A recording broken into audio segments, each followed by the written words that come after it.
La mia personale posizione, oggi qui a Verona, piuttosto che in giro per il mondo, è sempre chiara. Io sono per la libertà di scelta delle donne, sono per il totale rispetto non solo di loro ma anche di chi fa scelte sentimentali che non vengono ritenute ordinarie. Per cui l'omofobia, la vera malattia è l'omofobia. Prima mossa, sbaragliare il campo dagli equivoci. Il terreno d'altronde è minato. Omosessualità, aborto, ruolo delle donne e relatori di un certo oltranzismo sul tema. Il governatore Luca Zaia è la patata bollente di un congresso, quello mondiale delle famiglie, che ogni giorno si arricchisce di polemiche.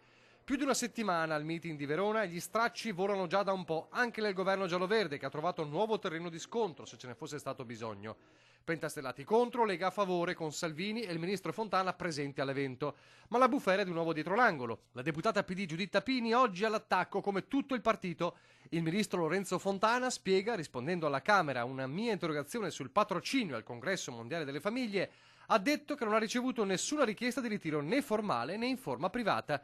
Quindi i sottosegretari Stefano Buffagni e Vincenzo Spadafora del Movimento 5 Stelle stanno mentendo da 2 settimane.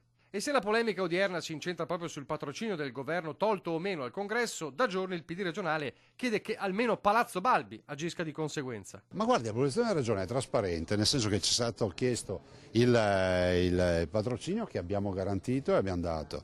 Si fanno un sacco di polemiche, io per primo sono andato a documentarmi, leggo i giornali, vedo che si dice che c'è una relatrice che ha fatto una proposta per la pena di morte di gay, ma guardate, io ce le ho con quelli che sono fissati con l'omofobia, figuratevi. Sono andato a vedere e poi ne viene fuori che questa signora, da quel che si legge, non era neanche parlamentare e dicono che la proposta è stata presentata 2 anni prima da altri.